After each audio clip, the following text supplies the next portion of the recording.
Cette émission s'adresse à un public averti. Doc Mayou et José Arsenault. Au réseau Cogeco, vous écoutez Doc Mayou et José. Avec le Doc et José Arsenault. Bonjour tout le monde, bienvenue dans l'émission Le Doc Mayou et José. Doc Mayou, bon matin. Oui, bon matin. Gros sujet aujourd'hui. On pourrait le prendre de plein de côtés, de plein d'angles, mais on va aller, comme on le fait à l'habitude, droit au but. Ce qui se discute beaucoup en débat, que ce soit un débat journaliste versus tribunal, que ce soit dans vos maisons même, entre vous, entre communautés également. Vous avez sûrement abordé la question de la diffusion des images de la tuerie de la mosquée de Québec. Est-ce qu'on devrait diffuser publiquement ces images-là ou pas? Moi, je me rappelle, il y a eu le même débat, c'était dans un autre contexte, mais concernant Luca Rocco Magnotta. Et aujourd'hui, c'est pas tant pour ou contre la question. C'est que moi, je vous ai entendu ce matin. C'est ça qui m'a inspiré totalement le sujet d'aujourd'hui. Je vous ai entendu dans l'émission du matin avec Catherine Gaudreault à Trois-Rivières.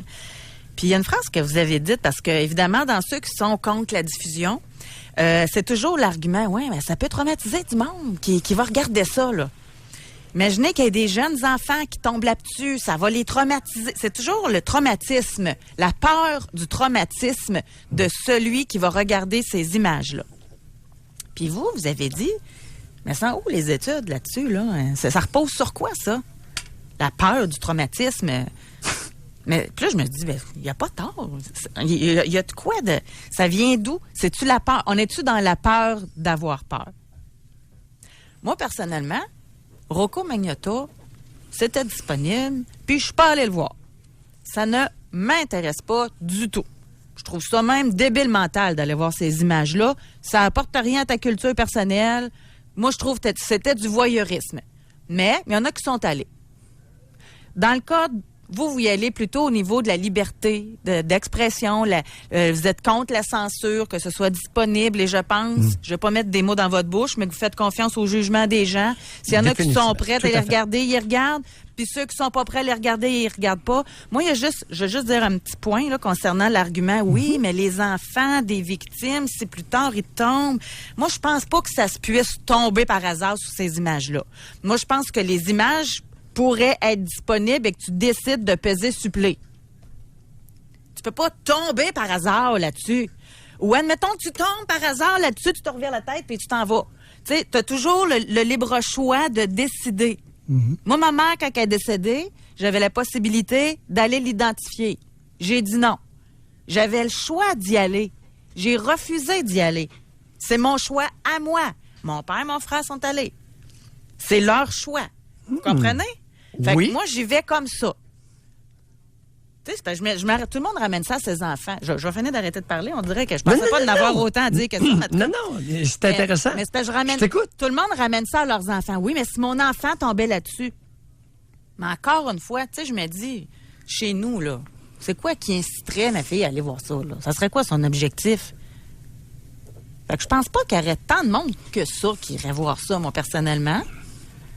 Mais c'est la notion de respect. Là, je vais vous entendre. Moi, mon seul petit bémol, là, je me dis, en respect pour les victimes, pour les personnes décédées, je me dis, je sais pas, là, ça me dérange un peu là, que ce soit galvaudé, que n'importe qui puisse avoir accès à ça, parce que selon moi, ça va être des détraqués qui vont aller checker ça. Mais c'est juste ça, mon petit point. Là. OK. Alors, on va prendre ça d'un angle différent, qui n'a pas été abordé. Et c'est l'angle du traumatisme psychologique. Bon, oui. OK? Une tragédie peut être marquante sans aucunement traumatiser la personne à vie. Bon. Pour qu'il y ait traumatisme psychologique, ça prend des conséquences. Ça prend des symptômes, des manifestations, comme des cauchemars répétés, des phénomènes d'évitement, des réminiscences, c'est-à-dire se rappeler de façon obsessive, des reviviscences, c'est-à-dire revivre une sensation déjà vécue à notre insu, déclenchée par des bruits, par toutes sortes de petits gugus de l'environnement. Ça peut être avec même dissociation momentanée ou pas, c'est-à-dire une certaine perte de contact avec la réalité, là, momentanément. Ça peut se manifester, les traumatismes psychologiques, non seulement ça peut, mais ça manifeste concrètement par toutes sortes de blocages dans ton niveau de fonctionnement. Que ce soit à titre de conjoint ou de partenaire sexuel, à titre de parent, dans ton rôle d'amitié avec des amis, ou même, voire dans tes activités de loisirs. Donc, traumatisme psychologique, c'est pour longtemps. J'ai 69 ans, 38 ans et demi et 3/4 de psychanalyse derrière la cravate. Oui. Est-ce suffisant pour te dire de façon empirique, jamais lu à nulle part, que c'est rare qu'un événement tragique traumatise quelqu'un à vie dans le sens que je viens de le dire. Ce n'est pas parce que l'événement tragique a été marquant qu'il a été traumatisant, donc vous nuisant dans votre quotidien. Je vais aller plus loin ce matin. Dans ma pratique, ce avec quoi je suis confronté chez les personnes traumatisées, ce n'est pas des individus qui ont vécu un événement tragique. Oui, j'en ai eu un. Après le 7e hold-up, il était gérant de banque. Après le 7e hold-up, il a complètement disjoncté. Et il n'a jamais refonctionné par la suite. Après le 7e. Mais après un, là. Bon, c'est relativement rare. Ça peut arriver relativement Mais rare. ça doit dépendre des événements aussi. Ben c'est Bon. ça. Regardez, l'an passant, on va faire une pause Attends parce un que c'est la fête à Robert à Trois-Rivières, puis tout le monde est distrait, là. Parce qu'on entend tout, là. Chanter, applaudir, etc. Même moi, j'ai de la misère à me concentrer OK. sur ce que vous dites. Fait qu'on va faire une pause, on va souhaiter bonne fête à Robert, puis après ça, on va revenir. On va le réexpliquer comme du monde. Puis pour que vous puissiez réserver votre circuit téléphonique, Ouais. on va tout de suite dire la question. Ben, la question, on demande votre collaboration aujourd'hui, puis ça sera pas évident. Parce qu'aujourd'hui, on veut parler avec des gens qui ont été témoins d'une tragédie. Ça peut être de rentrer chez vous, puis d'assister à la scène ou de voir les dégâts causés par votre père qui s'est fait sauter à cervelle puis qui en a partout ses murs. Ça, c'est dans moi, c'est parce que j'essaie de penser à ça. Pendaison est plus fréquente. Ben, oui, mais c'est parce que ça doit être encore plus traumatisant quand tu vois tous les dégâts. Oui. J'essaie de penser à vraiment tragédie. Là. Je vois dans mes craintes à moi. Là. Moi, c'est pas ça. Moi, j'aimerais pas ça voir ça. Là. Ouais. Ça peut être victime d'un accident avec mort. Ouais. Avec des proches ou pas. Ça peut être que vous avez fait la guerre, puis que vous avez vu des atrocités. Ça peut être comme policier, ça peut être comme ambulancier, ça peut être invasion de domicile, vous avez peur de votre vie. Là. Mais la question est tordue. Y en a-tu qui ont vécu des affaires de même, puis qui n'ont pas été traumatisés, puis tellement que vous vous demandez si vous êtes normal? Bon, on va à la pause, on va laisser la fête se poursuivre, puis on revient, nous autres, au retour, puis on veut vous entendre à ce sujet-là. Pour rejoindre l'équipe du FM 93, composez le 670-9330. Jusqu'à 11h, au réseau Cogeco. Doc Mayou. Doc Mayou et José. Et José Arsenault. Avec le Doc et José Arsenault. Bon, alors on revient. Oui. On revient. Oui. Toujours. Je reviens te chercher. Alors, on revient à notre Une sujet. tragédie. Exactement. Une tragédie peut être marquante pour l'être humain sans nécessairement le traumatiser psychologiquement à vie. Cependant, dans ma pratique, ce qui traumatise à vie, des exemples. Négligence parentale répétée sur des années. Abandon maternel en bas âge ou à l'adolescence pour les filles. Placement multiple en famille d'accueil. Inceste physique. Inceste psychologique sur des années. Violence physique des pères sur leurs filles. Rarement un événement unique. Qu'est-ce qu'il y a comme dénominateur commun dans ce qui traumatise? La répétition. La récurrence, la répétition sur des années. Puis Ça, juste, ça vous traumatise solidement pour la vie, votre petit être humain. Et là, aujourd'hui, Doc, là, je veux juste bien camper notre sujet, puis aussi que les gens qui appellent, ils appellent pour répondre. On parle d'événements uniques aujourd'hui. Si vous avez été traumatisé par votre enfance, c'est pas aujourd'hui l'émission. OK? Là, vous dites ça pour nous expliquer la différence. Exact. On le fera une autre fois, là. On en masse des émissions à venir.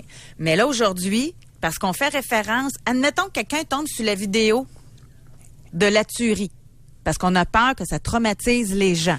Bon. Très peu. Ben, je m'entends te le dire. Ben, ça, c'est selon vous, là. Selon moi, parce que j'ai aucune étude scientifique là-dessus, il n'y en aura pas non plus pour les 20 prochaines années. Ben, selon vous pensez que non. Mais là, si on veut faire l'émission, on va toujours bien demander au monde, là. Oui. Bon, sinon, on arrête ça là. Et on va essayer d'infirmer Mayou, de le contredire avec Spring. Ah oui, vous voulez une question Spring? Oh, ben, José, c'est moi qui le demande. On n'avait pas convenu. Ben, c'est parfait. Ben oui, quelle toujours. question vous voulez? Ben, écoute, avez-vous été traumatisé par une tragédie, un événement tragique unique? Oui, non. OK, parfait. Alors, comme d'habitude, homme, pour répondre au 25-226. Homme, vous écrivez H, votre âge, oui ou non? Femme, vous écrivez F, votre âge, oui ou non? Avez-vous été traumatisé par un traumatisme, on l'a expliqué, cauchemar, etc. Là. Évitement, réminiscence, reviviscence, se rappeler, avez-vous blocage. Été traumatisé? Et là, évidemment, là, c'est ma petite curiosité. Aujourd'hui, j'aimerais ça que vous rajoutiez un mot. Là. C'était quoi l'événement? Vol, meurtre, accident, OK. Pour qu'on puisse savoir.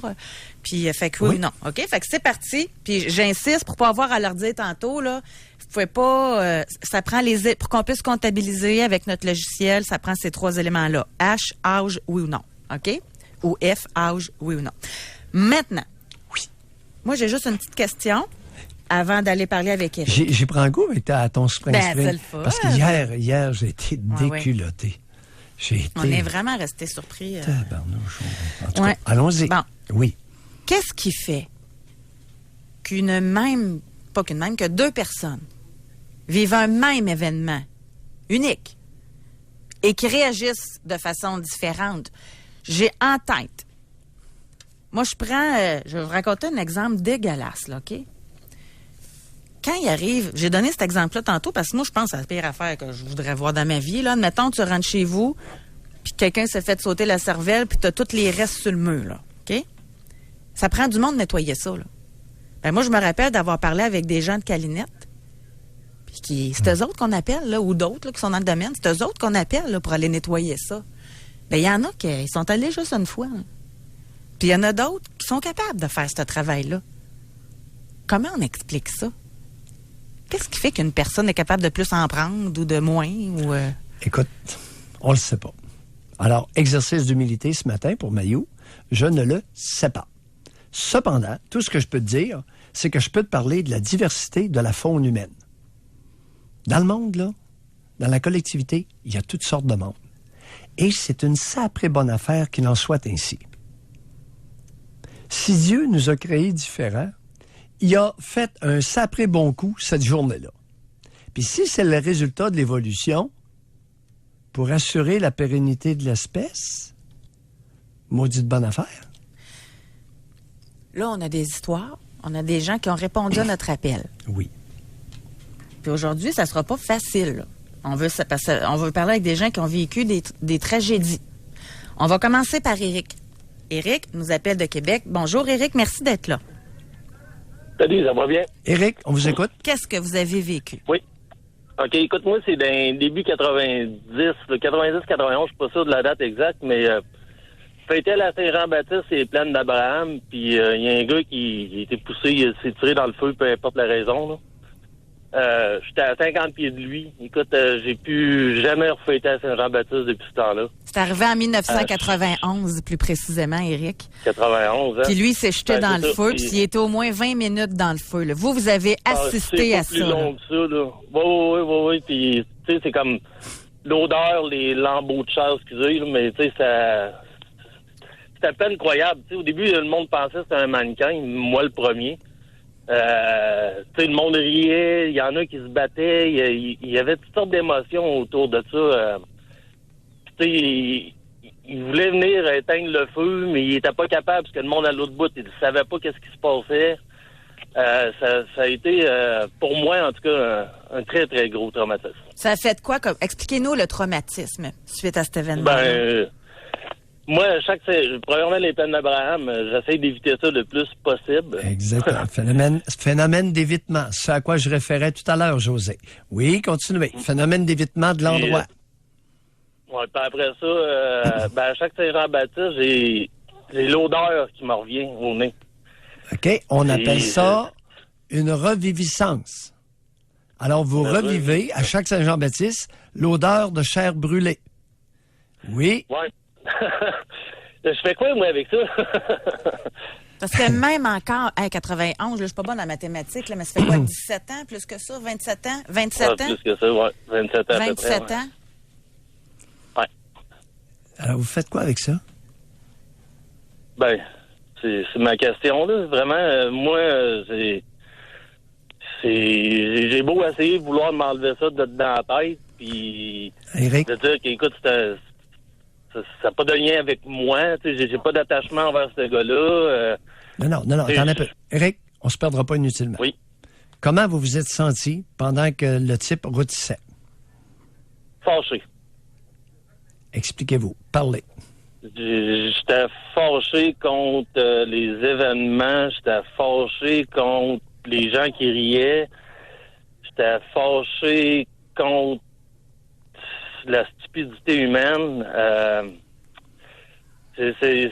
Il y a eu vraiment de toutes sortes d'émotions cette soirée-là. C'est sûr que j'étais pas à jeun moi non plus, là, tu sais. Puis moi, il y avait un de mes amis, moi aussi, vous voyez quelqu'un rire, il crissait un coup de poing sur la gueule à l'autre, tu sais, c'est... Puis tu sais, je peux comprendre que c'est pas tout le monde qui pouvait réaliser que c'était une vraie personne qui brûlait. Parce que, tu sais, c'est pas... mettons que c'est rare qu'on voit ça aller, hein. Puis c'est... Écoute, je te parle, puis j'en shake encore. Ouais. Continuez. Vous étiez fâché. Ben... Ouais, j'étais fâché. C'est... l'incompréhension totale. Puis... Tu sais, finalement, au bout, ils disent que, tu sais, ça a pris 20 minutes, là, mais c'est pas vrai, là. Ça a été vraiment plus long que ça, là, parce que moi, on est parti... Éric. Oui. C'était quoi ma question? Qu'est-ce que j'ai ressenti? Pas facile de parler de ça, hein? 27 ans Non. plus tard? Non. Non, c'est pas facile. Qu'est-ce qui vous fait rire, Éric?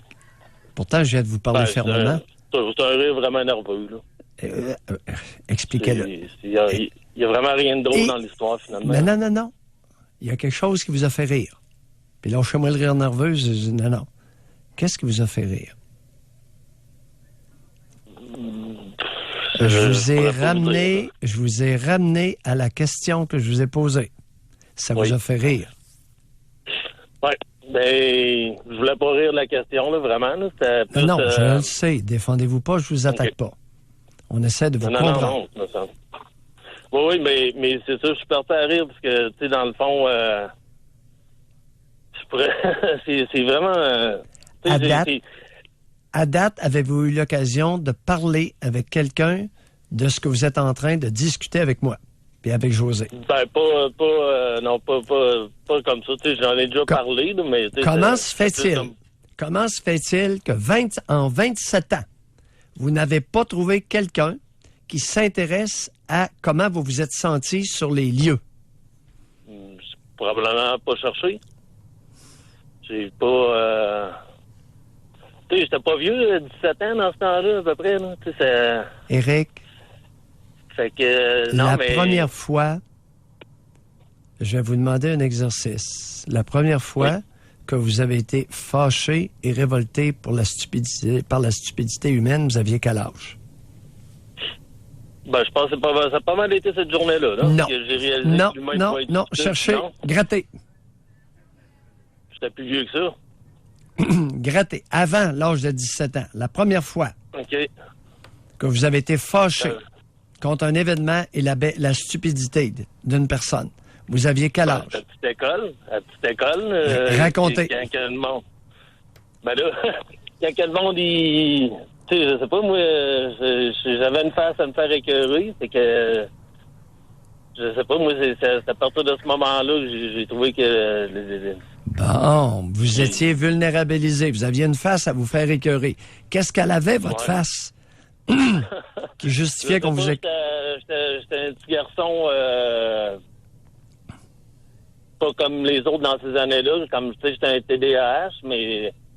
Mais dans ces années-là, c'était pas connu. Fait que, Éric. mettons que j'étais pas reposé dans les classes, je dérangeais beaucoup. Fait que dans le cours d'école, ben ça se répercutait. Puis après ça, ben tu sais, je veux dire, Ça moi, se répercutait comment dans la cour d'école? Ben, en me faisant écœurer, en me donnant des coups de poing. Où étaient les bonnes femmes qui étaient supposées vous surveiller dans la cour d'école? Ben, il était en train de jaser dans le coin de la cour d'école, j'imagine. J'imagine. Ouais, ben, on n'allait pas se plaindre dans ces années-là, hein, on n'avait pas le droit. Si on allait se Éric? plaindre, Oui? l'autre écrit d'après. Oui? Dans ces on années-là. allait se plaindre. Alors, ça a changé? Les bonnes femmes, maintenant, surveillent les gamins dans les cours d'école? Ben, Sont plus en train de fumer? Non, finalement. Ouais. C'est ça. C'est le problème de... Oui. Attendez un peu. On continue. On lâche pas. OK. À la maison, maintenant. Les décisions que prenaient vos parents vous concernant. Ça avait l'air de quoi? Oui. Dans la même période. Du lâcher prise. C'est au secondaire, à un moment donné, ils m'ont fait rencontrer un psychologue. Là. Non, non. Éric. Puis, Éric. Non, pas après. oui, Avant. oui, non, mais, Avant. Non, mais écoute, c'est à cause que qu'est-ce que je veux dire, c'est que moi, le psychologue, dans le fond, j'étais allé juste une fois, puis là, ils ont fait venir ma mère, puis ma mère a dit, écoutez, c'est pas moi qui ai un problème, c'est mon fils. C'est parti. OK, ça explique. Éric, je tenace. Je suis aussi têtu que vous. Ouais, Eric? c'est bon, ça. On lâche pas le morceau, rapidement. À la maison, qui Ouais. prenait des décisions qui n'avaient pas trop de bon sens, là, qui vous fâchaient quand vous étiez petit? Ben, mon père, ma mère, Les deux? c'était eux les... C'était à eux les quoi? mes parents, Oh, dans le fond. oui, c'était à eux les quoi? Ben, c'était à eux les décideurs, là, dans le fond. Là. C'était eux What? qui... C'était... La concertation, c'était pas Non. leur point fort? Non. Hein? Non, non, L'autorité, il haïssait pas ça? Ben, mon père, il adorait ça, là, ma mère aussi. Mais, tu sais, moi, je passais mes journées à me faire me dire, attends un peu que ton père arrive. Fait que quand mon père arrivait, ben, je l'haïssais avant qu'il arrive. Parce que je savais que j'allais me faire engueuler, tu sais. Ouah! Puis lui, il était même pas au courant de l'histoire, là. Alors, il a Éric? travaillé pour la crise de journée. Oui, toute la crise de journée. Mais non, mais... Éric, je pense qu'on est en train de l'avoir, là, mettons. Toute la crise de journée. Comprenez-vous? Non, mais... Fâché, Oui. fâché à 17 ans en voyant quelqu'un se faire rôtir. Ouais. OK? OK. Oui. Quand le bonhomme arrivait, hey, toute la crise de journée, Ouais. puis là, il arrivait, puis il me tombait dessus, là. Il savait rien, là. Non, c'est ça. Alors- C'est juste, ma mère, elle me disait, il était étonnant aujourd'hui, c'est ça, puis... Il faisait quoi? tomber la canisse, tu sais. Pardon, oui, il faisait quoi? En plus de vous tomber sur la canisse? Bon, il tape ses fesses, là, tu sais, il a déjà eu, me faire gueuler dessus, tu sais, c'est... C'est des affaires...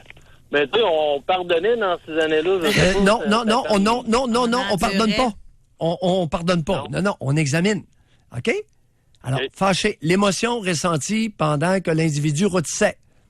Que vous en pensez? C'est une pas pire piste? Ouais. OK? Ouais. Merci beaucoup de votre Merci appel, beaucoup. Éric. C'est Merci. moi qui vous remercie infiniment de m'avoir écouté. Merci. J'aime ça, qu'est-ce qu'il a dit de m'avoir écouté. Je sais pas s'il a été écouté souvent, hein? C'est ça que vous devez penser, hein? 0 pin bar. 0 à la maison. 0 dans le cours d'école. Les bonnes femmes placotaient dans le coin, j'imagine. Tu sais. On les voyait pas. On va s'arrêter là-dessus. On va aller à la pause. Doc, on a des gens qui ont des tragédies à nous raconter, qui sont en ligne.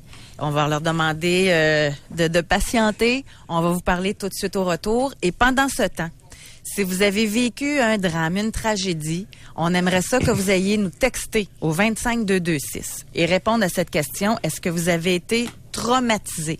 Puis là, un traumatisme, là, c'est pas tu dors pas pendant une nuit, là. C'est que ça reste, là. Des cauchemars, vous revivez ça, chaque date, chaque année, vous revivez ça, etc. Alors, si vous êtes un homme et que vous avez été traumatisé, par exemple, vous allez écrire H, votre âge, oui. Si vous êtes un homme, vous n'avez pas été traumatisé, vous marquez non. Fait qu'on y va de cette façon-là. Vous allez texter au 25226. Pour rejoindre l'équipe du FM 93. composez le 670-9330. Doc Mayou et José Arsenault. Avec le Doc et José Arsenault. Au réseau Cogeco. Aujourd'hui, dans l'émission, on demande à des gens qui ont vécu des tragédies s'ils ont été traumatisés. Si vous l'avez été, vous pouvez nous téléphoner. Si vous ne l'avez pas été, vous pouvez aussi nous téléphoner. Moi, ça m'intéresse. Parce qu'on est toujours porté à croire que drame égale traumatisme. Et il y a des gens, comme des militaires, là, qui ont vu des histoires qui sont même pas capables de raconter. Puis il y en a que c'est comme si de rien n'était. Puis il y en a que choc post-traumatique. Fait qu'est-ce qui explique qu'un réagit comme ça, l'autre non? Moi, c'est ça que je trouve intéressant. On va aller au téléphone et j'ai demandé aux gens d'être patients parce qu'on a toutes sortes d'histoires, là. On a quelqu'un qui était à Lac-Mégantic lors des événements. Ouais. On a quelqu'un que son fils est mort dans ses bras. On a quelqu'un qui est allé en Afghanistan. Et on a Denis, à qui on va parler, là, qui a vécu plusieurs traumatismes, dont le meurtre de son père par sa mère. Bonjour, Denis. Bonjour, là, je sais pas si ça va être bon pour continuer. Faites votre possible. Denis, imaginez-vous donc que c'est rare. Avez-vous remarqué que malgré toutes les confidences, c'est très rare qu'on a mis fin à un appel parce que la plainte ne pouvait pas continuer? Alors, vous êtes entre bonnes mains. Allez-y, Denis, on vous écoute. Bon, je vais vous dire, j'ai toujours cru que le diable était après moi.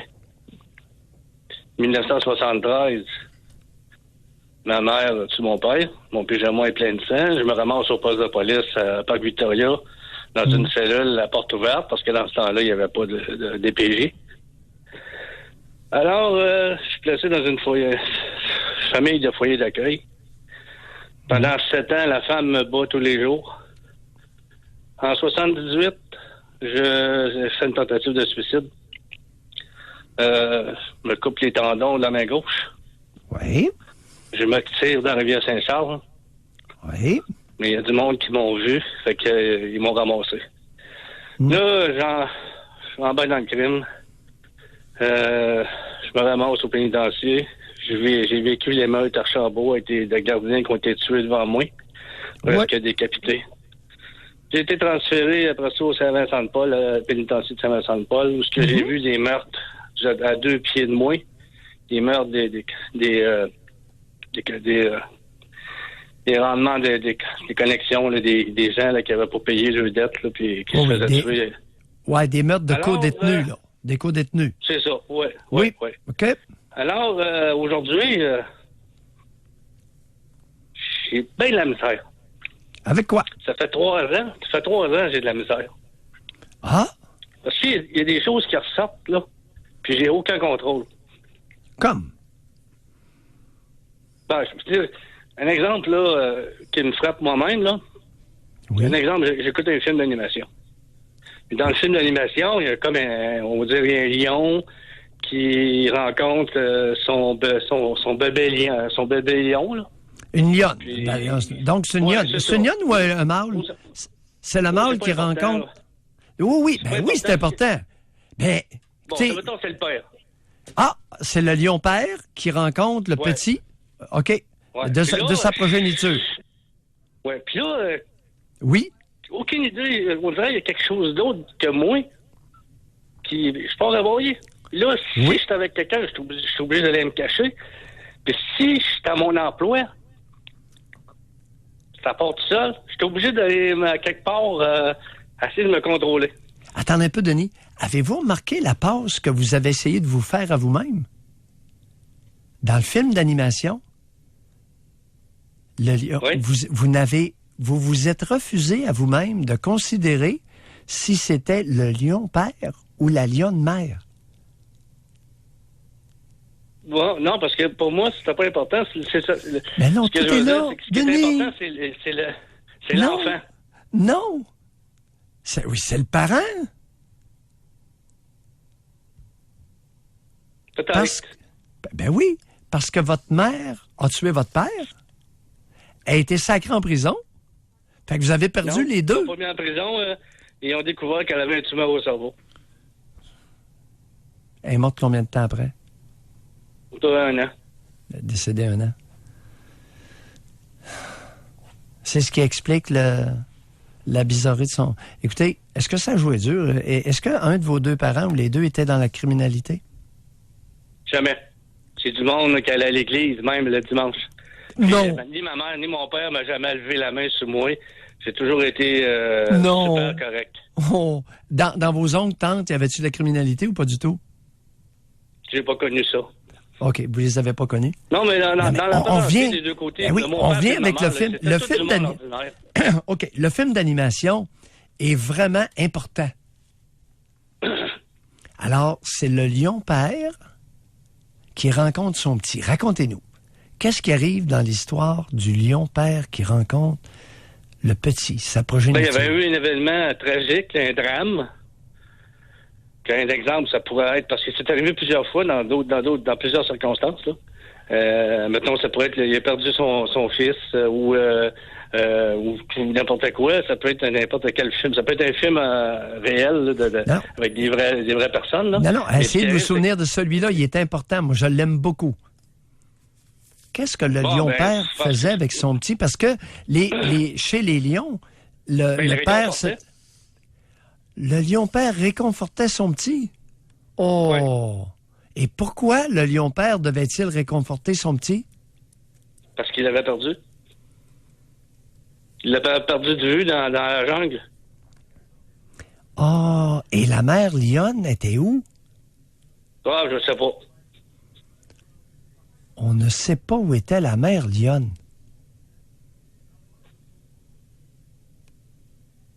Je pense qu'il n'y en avait même pas dans le film. Il n'y avait pas de mère lionne. Je présume. Le petit était tout seul, perdu. Oui. Puis dans n'importe quelle circonstance, quand il y a un événement semblable, même je suis à la galerie, je mais suis sur le bord Denis, de la rue, puis je vois des enfants s'amuser. Denis, réjouissez-vous que Pourquoi que je me réjouisserais? Pourquoi que je me réjouisserais Oui, que depuis un nombre d'années, j'ai peur de moi-même? oui, Pourquoi mais... je me réjouisserais? Oui, parce que le film d'animation vous ramène dans une dimension humaine, civilisée. Il vous ramène à la base des relations interpersonnelles pour faire le pendant contre toute la cochonnerie auquel vous avez été exposé dans les prisons et la famille d'accueil. Le fait que vous pleuriez en regardant un film d'animation est un élément positif pour vous. Oui, mais à un moment donné, des fois, je pleurais. Je suis même plus capable de conduire mon auto tellement que je pleurais. Qu'est-ce qu'on Je suis fait? capable de me déplacer. Qu'est-ce qu'on fait dans ce temps-là, Denis? Quand on pleure au volant? On stationne. Ben oui. On se met sur l'accotement. Donc, je comprends, mais à un moment donné, vous dire, ben franchement, des événements dans ma vie que j'ai suivis qui n'étaient pas vraiment aussi forts, ben, des fois, j'avais presque envie de me dire, bon, ben, ça va finir là. J'ai dit, je vais m'étamper dans un mur de ciment avec mon auto, puis ça va finir là, parce que je n'étais plus capable de tolérer Oui. des réactions que j'avais aucun contrôle. Je dis, ça n'a pas de bon sens. C'est comme quelqu'un d'autre qui ressort de moi-même. Peut-être que j'avais réussi à enfouir ça profondément, mais là, ça sort tout seul. Ben oui, mais lorsque c'est une réaction émotionnelle qui vous humanise, soyez content. Moi, j'aime ça quand vous regardiez des films d'animation, puis que là, tout bouleversé par le père lion qui retrouve son petit pour le réconforter, Ouais, alors qu'il a été je abandonné file pas par sa mère. Je file pas bien, j'ai le goût de détruire. J'ai le goût de détruire. Je suis vraiment révolté. Je ne dirais pas ce que je pense, là, puis de façon que, comme je vous dis, j'ai plus peur de moi. Admettons, il y a un individu quelconque là, qui est en arrière de moi dans un auto, puis il klaxonne, là. Je vais m'en aller. Denis, Je m'en vais tout de suite. Je vais prendre une autre route. Parce que Denis? je veux pas confronter. Ça va être lettre. Denis, Oui. quelques phrases sur la responsable de la famille d'accueil à 7 ans qui vous battait tous les jours? Quelques phrases. Parlez-nous d'elle. Oh, parce que je veux pas qu'il y ait quelqu'un qui écoute la radio puis qui identifie la personne, parce qu'il y a des gens qui m'ont aidé. Il y a des gens qui ont vu ça, mais qui sont trop proches de la famille. Puis ils ont pas... Oui. Denise, si vous n'aviez pas eu 7 ans, cette femme-là aurait mis sa vie en danger. J'en dirai pas plus. On se comprend-tu là-dessus? Non, pas vraiment. Okay. Si cette même femme-là vous avait fait ce qu'elle vous a fait à l'âge adulte, elle serait-tu encore là?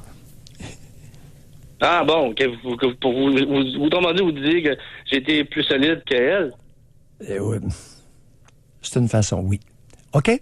Merci beaucoup. Bye, Denis, on lâche pas. Merci, Denis. Et tout ce qui sert, tout ce qui va dans le sens de vous humaniser est nécessairement positif. OK? Il y en a qui doivent trouver qu'ils ont vécu des petites affaires, par exemple. Il y en a vécu, écoute, là. José, les vargeuses sur les enfants, soyez prudentes. Vous pouvez mettre votre vie en danger. Je vous préviens. Vous, est-ce que vous allez jusqu'à dire que la femme... Bien, je pense que ça répond à la question en la posant, là, mais la femme qui l'a vargé à répétition l'a plus traumatisé que sa mère qui a tué son père? Ben, José, elle a mis sa vie en danger, elle. Elle n'a jamais compris. Mesdames, quand vous vargez sur un petit garçon de 7 ans, il va grandir. Vous n'avez pas réalisé qu'à chaque année, il y a 2-3 pouces, puis ça va même jusqu'à 4 pouces de plus. Mesdames, faites attention. Vous êtes prévenus. On va aller à la pause, Doc. Et au retour, on a Sonia, qui, elle, était là aux événements de Lac-Mégantic. Puis elle dit qu'elle se trouve bizarre de ne pas avoir été traumatisée. On lui parle au retour. Pour rejoindre l'équipe du FM 93, composez le 670-9330. Doc Mayou et José Arsenault. Avec le Doc et José Arsenault. Au réseau Cogeco. Bon, moi, personnellement, c'est à ça que j'avais hâte. D'avoir des cas de gens qui ont vécu un drame, une tragédie, puis qui se demandent, coudonc, je suis normal, moi, j'ai pas de traumatisme. Alors, on a Sonia qui nous appelle de Sainte-Marie-de-Beauce. Bonjour, Sonia. Bonjour. Bonjour, Sonia. À écouter les gens, je me demande encore plus si je suis normale. Moi, j'ai vécu Lac-Mégantic. Moi, je suis originaire de là. Mes parents ont une maison là-bas. Oui. Pas très loin de l'église, là, à Lac-Mégantic. Mm-hmm. Moi, je peux encore vous dire que je suis encore l'heure que ça pétait à 1h15 le 6 juillet. Moi, j'étais pas très loin du métro pour vous situer. On venait de sortir du café, on s'en allait à pied. J'étais avec une couple d'amis là, quand ça pétait. Donc, on a dû se sauver, évidemment. Là. Mais c'est sûr que moi, j'ai été touchée, parce que là, c'est sûr que j'ai perdu. Il y a personne dans ces villages-là que c'est assez petit qu'on n'a pas perdu des gens qu'on connaissait. Moi, j'ai pas perdu personne de ma famille, mais j'ai perdu des gens que je connaissais, que je considérais comme proches. Mm-hmm. Je suis sensible à la misère humaine aussi parce que c'est une catastrophe pour le village et tout, mais j'ai pas... je me réveille pas. J'ai certains de mes amis qui s'en remettent pas là, présentement puis qui étaient avec moi, là, mais moi, ça m'a pas fait ça. Puis je sais pas comment l'expliquer du tout, là. Puis on a senti le roussi de proche, là, disons. Là. Mais Sonia, vous essayez de faire un exercice qui ne vous appartient pas. Vous n'avez pas été traumatisé, puis là, vous voulez comprendre pourquoi vous n'avez pas été traumatisé. Si vous l'aviez été, il faudrait comprendre en quel honneur et quoi faire.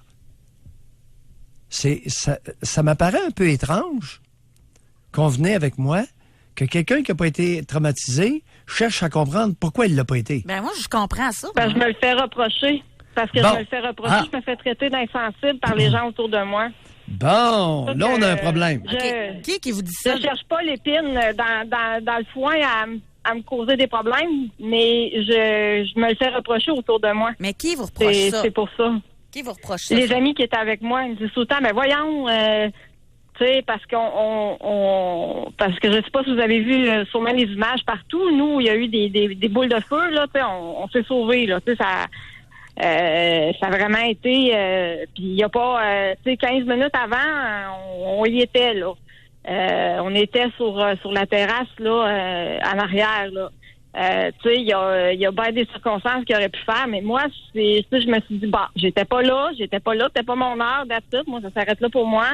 Moi, la mort, c'est une étape dans ma vie, moi, ça s'arrête là pour moi, tu sais, puis les gens comprennent pas mon point de vue, tu sais, on s'est sauvés, OK, bon, on a réussi à se mettre en sécurité chez mes parents, bon, puis on a mis la main à la pâte, on a fait du bénévolat, tu sais, on a fait ce qu'on pouvait pour la communauté. Parce que on était autant impliqués quand on est dans un village, mais tu sais, pour moi, ça s'arrête là. Tu sais, je sais pas si vous comprenez ce que je veux dire, mais les gens me disent, ben voyons, t'es donc bien sensible, t'es-tu sociopathe, t'es-tu, ben, tu sais, pas du tout, là. Tu sais, je suis touchée par ce qui se passe, mais tu sais, je me réveille pas la nuit comme un de mes amis, il doit se faire traiter actuellement parce qu'il voit encore les boules de feu et machin, puis tout ça, ça lui appartient. Mais tu sais, j'ai perdu des amitiés à cause de ça, là, parce qu'on dirait qu'ils veulent quasiment que je sois dramatisée. C'est là que mon problème est actuellement. C'est spécial, ça, par exemple. Les traumatisés et feluettes veulent que vous soyez traumatisés. Oh, ça n'a jamais été dit, ça, dans les médias, José? Ça n'a jamais été abordé, cet angle-là? Les traumatisés et les feluettes veulent que vous vous abaissiez à leur niveau et soyez vous aussi traumatisés. Tiens. Dimension qui n'a jamais été soulevée nulle part. Inédit, première fois, tous médias confondus. Même le psychologue parce que à Lac-Mégantic, ils nous ont tous fait rencontrer des psychologues puis des travailleurs sociaux, c'est tous ceux qui ont été impliqués dans l'accident, parce que moi j'ai eu un peu de brûlures puis des coupures puis tout ça. Puis même lui, il m'a dit, il m'a suggéré une thérapie. Mais moi, je sens pas que j'en ai besoin, là. Sonia, vous avez quel âge? Moi, j'ai 41 ans. Vous avez 41 ans. C'était un homme, le psychologue, ou une femme? C'est un homme. Un homme psychologue.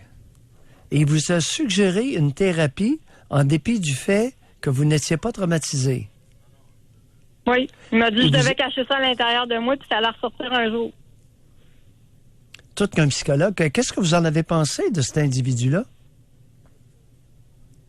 Ben, sur le coup, je me suis interrogée, mais là, on est rendu, c'est arrivé le 6 juillet 2013, on est rendu en 2018. J'ai eu le temps d'avoir 2 enfants depuis ce temps-là, puis c'est pas sorti encore à part mes enfants qui sont sortis. Fait que... Oh! Sonia, les auditeurs n'auront pas d'autre choix que de conclure que certains psychologues peuvent se tromper.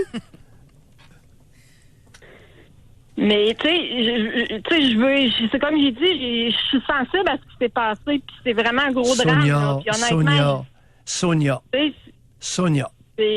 Oui. Sonia, un conseil. Oui. Ne tolérez plus à l'avenir qu'un feluette vous fasse douter de vous. Ben, on doute, veut pas, parce qu'on se demande si on a de l'humanité, tu sais. Sonia, c'est terminé. Après 5 ans, n'acceptez plus jamais qu'un traumatisé ou un faible s'attaque à vous. Merci beaucoup de votre appel, Sonia. On doit se quitter là-dessus. Merci. Merci, au revoir. Avant d'aller à la C'est pause... pas vrai que les feluettes et les traumatisés vont exclure les meilleurs éléments de notre société de l'avant-scène. Avant d'aller à la pause, je veux juste quand même là, être sûr qu'on se comprenne bien. Parce qu'on entend toutes sortes d'affaires, comme quoi, elle doit être dans le déni, elle doit garder tout le temps dedans, comme elle a dit, là. Puis un jour, ça va ressortir. On entend plein, là, des articles décrits là-dessus, des femmes qui se sont faites violenter ou violer quand elles étaient jeunes, puis rendues à l'âge de leurs enfants, là, ça ressort, etc. C'est tout du cas par cas? Écoute, ça vient d'un psychologue qui l'a évalué. À évaluation, il s'est trompé. Lui, oui. Mais ça se peut-tu? Il y en a qui gardent ça dedans. Il y a des différences énormes de force intérieure entre les êtres humains. Okay. Et les traumatisés et les feluettes, vous ne tasserez pas, du moins à notre émission, les individus les plus forts de l'avant-scène.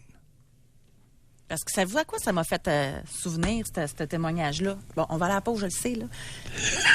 Feu, un coiffeur que j'ai eu, il est décédé aujourd'hui. Oui. Lui, on jase sur une chaise, puis comme j'ai déjà dit, moi, souvent, c'est moi qui se fais confier des affaires quand je me fais coiffer. Et il m'avait raconté que lui, il avait été victime d'un pédophile quand il était jeune. Puis il dit, je comprends pas, je suis pas traumatisé de ça. Puis tout son entourage, ben voyons donc, ça n'a pas de bon sens, ça va ressortir plus tard, etc. Puis même moi, à l'époque, avant que je vous connaisse, non, mais même moi, à l'époque, je me disais, c'est quand même spécial. Tu sais, d'habitude, on entend tout le temps l'inverse, là, ça n'a pas de bon sens, etc. Puis lui, il me disait, je te dis, José, j'y repense même plus, c'est arrivé, tu sais, puis lui, il faisait des promenades dans l'auto, là, OK? Puis c'est arrivé à quelques reprises. Puis après ça, il y a eu un stop. Mais il dit, ça m'a pas traumatisé. J'aurais aimé ça qu'il soit vivant pour entendre ça, parce qu'il se remettait en question, lui, par rapport à ça. C'est spécial. Je trouve inacceptable, voire condamnable, l'entourage de Sonia, qui depuis des années la traite d'insensible, de sociopathe. C'est épouvantable d'entendre ça. On va à la pause. On va vous donner aussi très bientôt le résultat de notre sondage que vous pouvez répondre par texto au 25226. Est-ce que vous avez été... non. Avez-vous vécu un traumatisme? Ça s'adresse à vous autres seulement, là. Si vous avez vécu un traumatisme... Ben, on recommence. Un événement tragique. Si vous avez vécu un événement tragique, un drame, avez-vous été traumatisé? Oui ou non? Vous commencez votre réponse par H si vous êtes un homme, F si vous êtes une femme. Vous mettez votre âge et votre réponse. Pour rejoindre l'équipe du FM 93, composez le 670-9330. Doc Mayou et José. Avec Doc Mayou et José Arsenault. Au réseau Cogeco. Il y en a qui ont vécu vraiment des tragédies. Doc, je suis en train de lire ce que nous recevons sur texto. Là, c'est assez incroyable, sérieusement. Il y en a une femme, elle a 52 ans, puis elle dit qu'elle n'a pas été traumatisée. Son conjoint est mort écrasé sous le véhicule qu'il réparait. Elle a soulevé le véhicule avec le jack pour le sortir de dessous le véhicule. Mais elle n'a pas été traumatisée. Mais c'est des événements quand même, comme vous dites, marquants. Il faut faire la différence entre événements marquants et événements traumatisants. On va parler avec Jean-Yves qui nous appelle de Sherbrooke. Bonjour Jean-Yves. Bonjour à vous deux.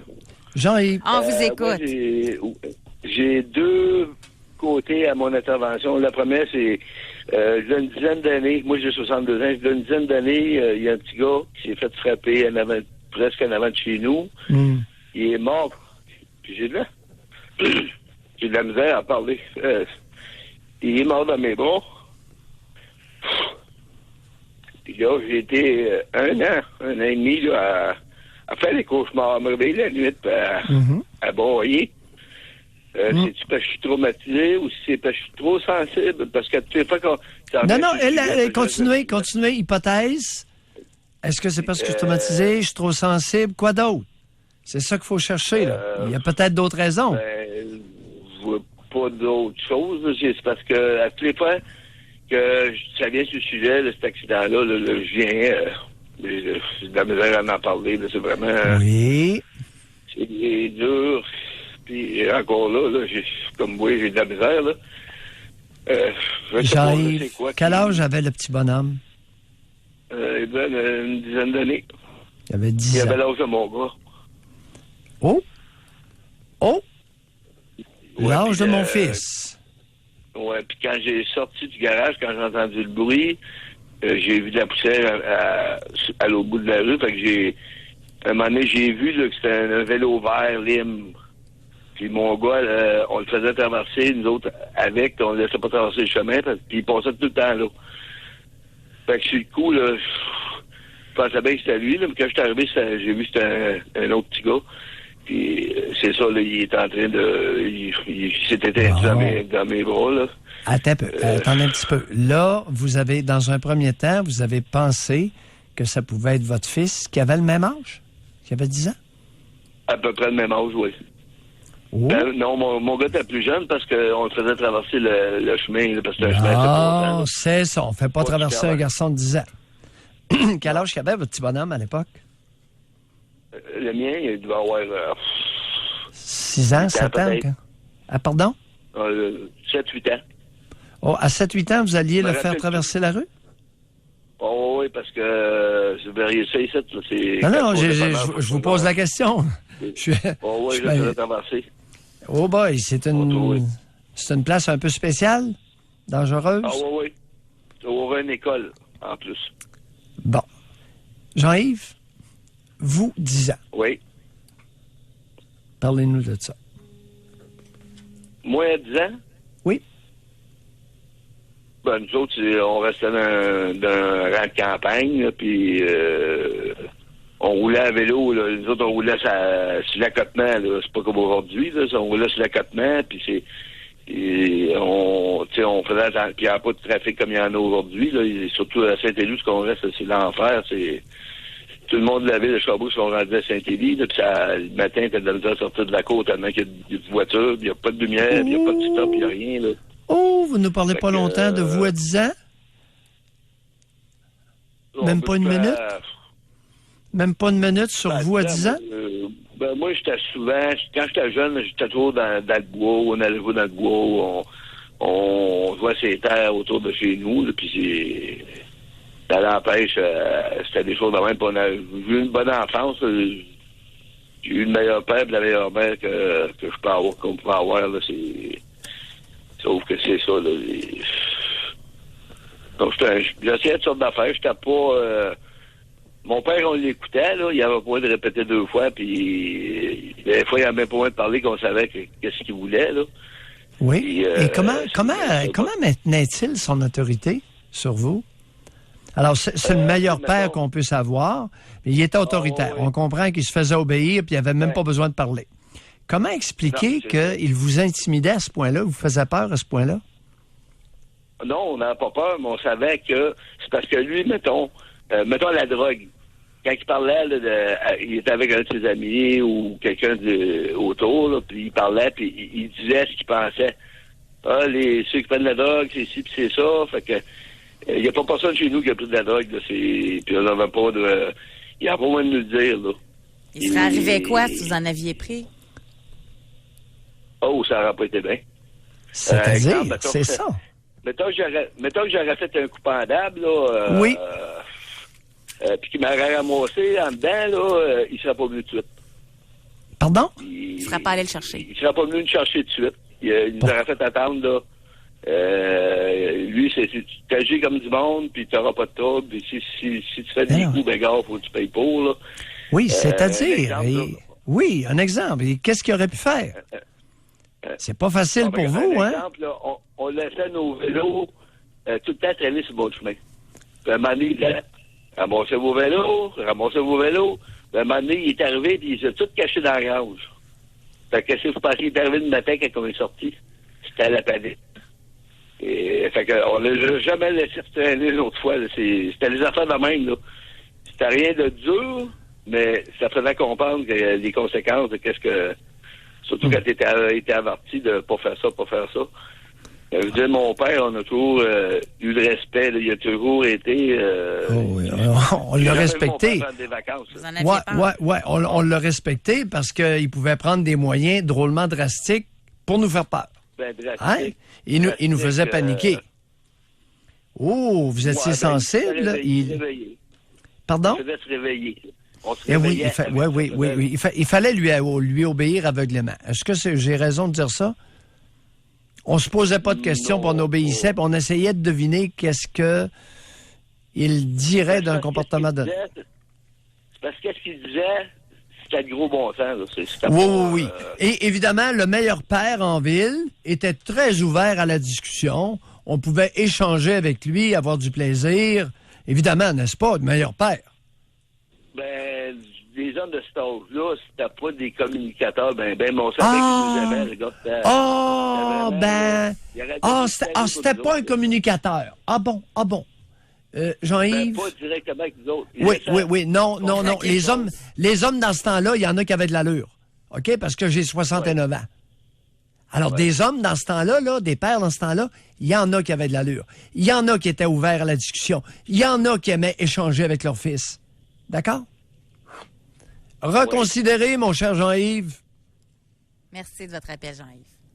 Le meilleur père, meilleure mère, le meilleur.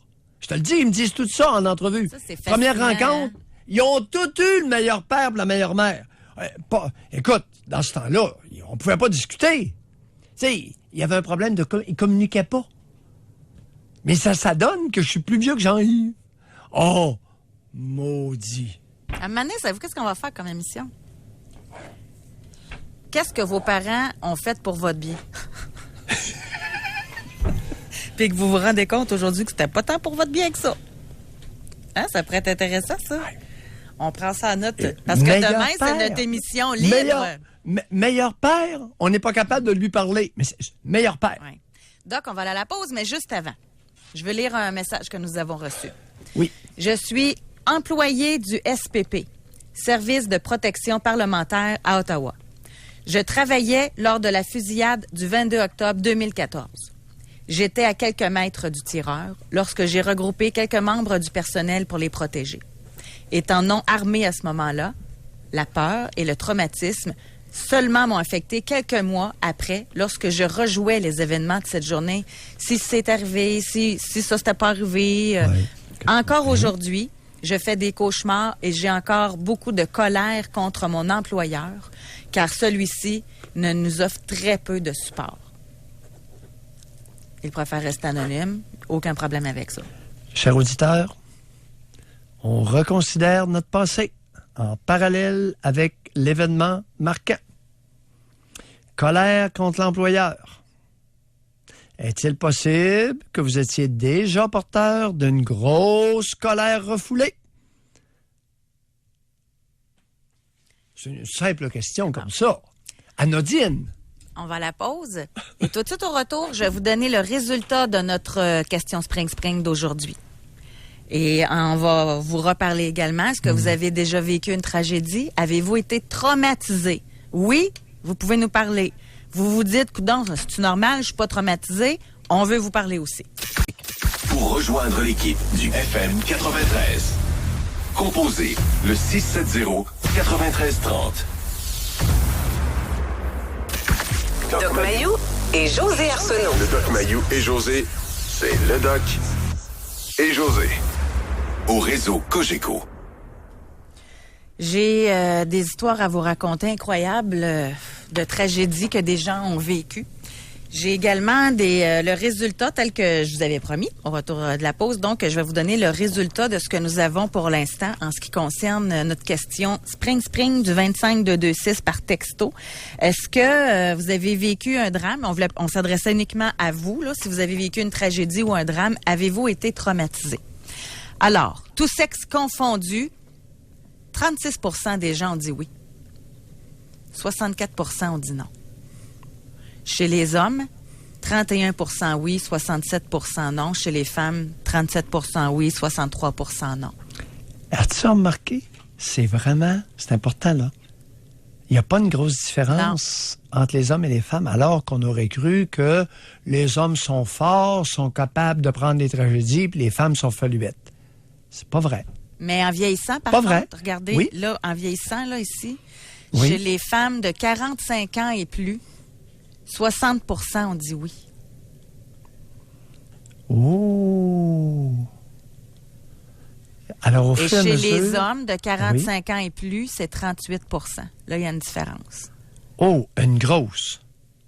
Donc, les femmes en vieillissant deviennent plus vulnérables.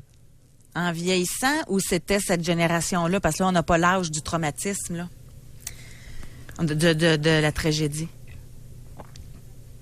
Beaucoup de femmes vieillissent mal dans notre culture. Beaucoup de femmes vieillissent mal. Est-ce qu'il se pourrait que ce soit simplement ça? Qu'est-ce que vous voulez dire par mal vieillir? Aigri? Mal c'est ça? vieillir. Mal Aigri. vieillir, c'est ça. Aigri, amer, acerbe, frustré, pas heureuse. Beaucoup. Fait que la leçon à retenir, arrêtez donc d'endurer puis réglez vos affaires de suite pour pas devenir aigri. Ah, mais c'est vrai. Sachant ça, là, sachant ça. Ben, écoute, personne ne veut mal vieillir, là.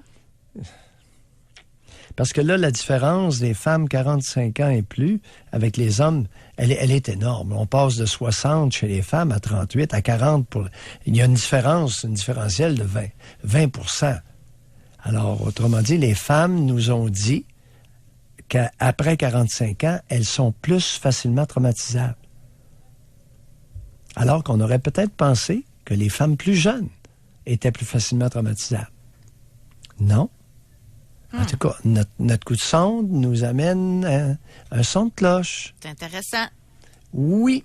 À chaque fois qu'on fait un coup de sonde, on a une surprise. Puis dans ce qu'on a reçu, là, comme message, là, oui. Il y en a un homme qui dit oui. Mois de novembre 2016, son conjoint et lui avons fait un accident face à face avec un conducteur qui est tombé endormi au volant. Ils ont fait des tonneaux et son conjoint est décédé à ses côtés 15 minutes après. Femme, oui, attouchement par son père à l'âge de 13 ans. Homme, 48 ans, oui, voir la violence du frère envers ma sœur. Il y en a qui ont vécu des enlèvements, qui ont été traumatisés. Homme, 25, oui, le meurtre de ma meilleure amie quand je suis entrée chez elle. Homme, 45 ans, oui, pompier depuis 18 ans. Femme, oui, 38 ans, meurtre. Il y a vraiment des gens qui ont vécu toutes sortes d'histoires. Femme, 43 ans, non. Hold-up dans une banque, fusil sur la tête. Homme, 50 ans, oui. Coup de pied par mon père à 6 ans, fracture de la jambe.